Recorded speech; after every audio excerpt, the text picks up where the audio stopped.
Hello, hello. Today we're going to talk about mental health, coping skills, because I know there are so many people struggling right now. And usually, when it comes to great stressors, people don't realize that causes even more problems for people with coping skills. Excuse me. Okay, so we're going to let's talk about mental health.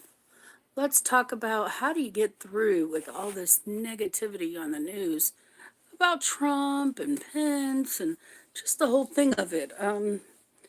The federal government and the shutdown and people who work for the government without getting paid and just all the people that are suffering right now with mental illness, in which there's tons. And there's a lot of working folks who take medications to make sure that their depression and things like that, or bipolar symptoms, or PTSD stays in line so that they're able to work and continue to be a member of society, a helpful member of society, excuse me. I just want to start by saying, mental illness has a negative stigma, but we all know that, this dumb tag, we all know that, it just be having a mental illness does not make you a bad person. Medication, which, to me seems like Trump should be working more on that than a wall, is the medication side effects. Because when people start gaining weight, I noticed like when Kanye started taking his medication, I noticed a weight gain. And no one spoke about that. Well, they did in negativity ways. And that's something that is very hard for a person who's going through mental health issues. The medicine you take makes you gain weight. So when you're in the public eye and you're gaining weight, you're less apt to take the medication because you know that's a side effect. So just imagine the people that aren't in the public eye, but they're gaining weight. And it's not a little bit of weight, it's a lot of weight. It's a ridiculous amount of weight for a person. And that's a lot to handle. So I would say we need to work on that. But one of the coping skills that I was taught a long time ago through peer initiative, which is something that I like, is the peer initiative groups. And once I get enough subscriber, we will have group meetings, and they will be free to people. We will just give you a code to be able to get into them. One of the things that I like the most is the coping skill group, because it's a bunch of peers telling you how you cope through getting through these tragedies. One of the biggest things they taught is turning off the TV. And I know that's hard to do, but when it's a crisis, watching news will drive you crazy. So you might want to rethink your news. It's okay to watch the news every once in a while, but for now, with everything being so negative, sometimes you have to just turn it off, because when you're trying to cope with a mental health issue, it just makes it even more pressure put on you. You start thinking negative, and if you can't handle the negative thoughts, things could go wrong. Um, Talking about coping skills, let's talk about coping skills. One of the ones that I use a lot with uh, with the boys, with the other people that are in Jvan.info, the small little group that we have, is to take deep breaths in and out. When you find yourself wondering how you're going to make it, this, that, and the other, you live in a big house and you don't know how you're going to go from a big house to even an apartment, because it's such a drastic change. You don't know if the kids will be okay with it or not. Trust me, they'll be okay.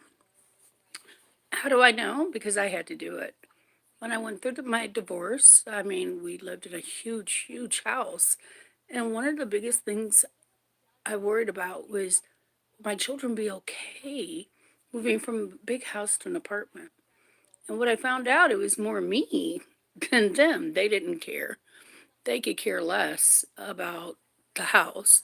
I think school system will be an adjustment, but that's always an adjustment and it's a part of life.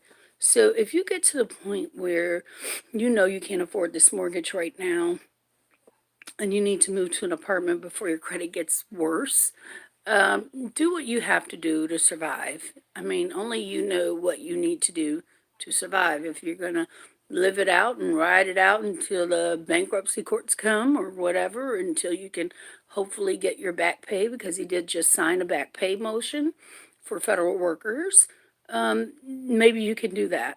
But whatever your decision is, turn off the media, even if it's just for a few hours a day, turn it off. In that time, use your coping skills, taking deep breaths, do a positive activity. You know, you can get adult coloring books for $1 at the Dollar Tree or just $1. I mean, it's so important. I know it sounds like, oh, why would you color? Because it's taking time away from reality, and it's a healthy way. It's not drinking or smoking or doing things that are negative or self-medicating. It's something positive. If you like playing sports, play sports. If you like watching sports, watch sports. Think of something funny. Take a quick walk. Practice yoga. Obviously, I can't do yoga, but many of you, I'm sure, out there can do it. Stand up and stretch.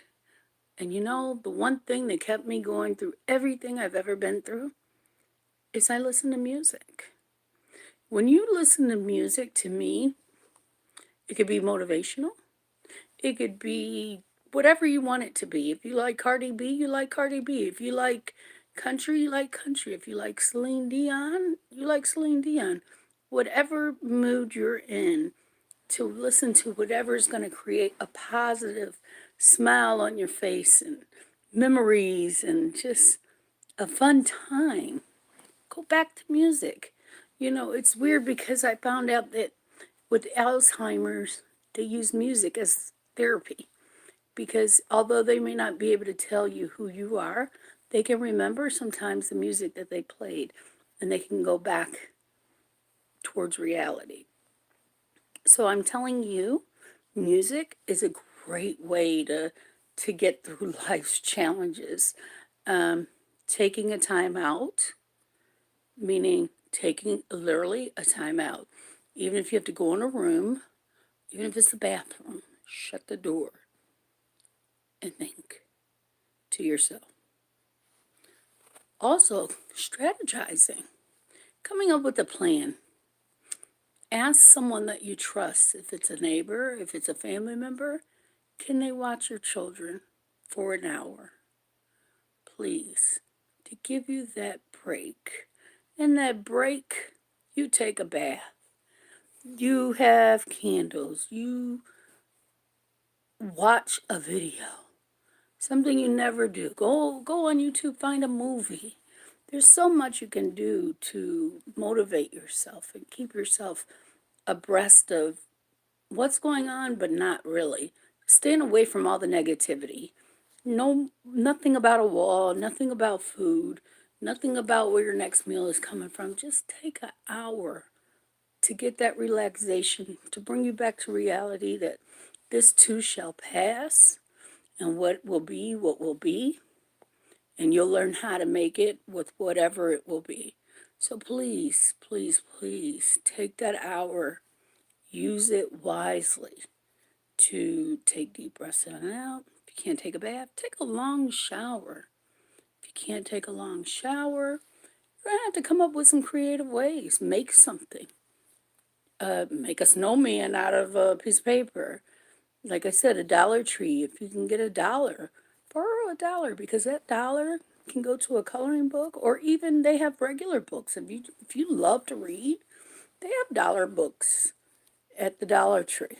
Or if you love to read, go to a bookstore like Borders. I don't know if they have those by you, but go to Borders bookstore, or whatever the bookstore might be, the library, and just read a book. Just sit in silence and read a book away from the world of Trump. If you start hearing people talk about Trump, get up, move away. Because I know it's very difficult for myself even to go somewhere without someone talking about Trump. So, if you go to a restaurant, you hear it. So just go on ahead and move away. Move away. Maybe not go to a restaurant. Go to the library. It's pretty peaceful there. It's pretty quiet. And not too many people are going to be talking about Trump in the library.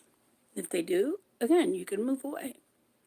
Listen to the music, taking time out, slowly counting to 10.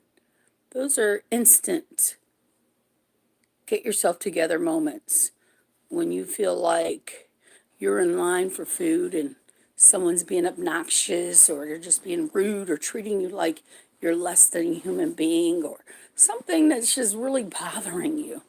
Count to 10 and realize this too shall pass.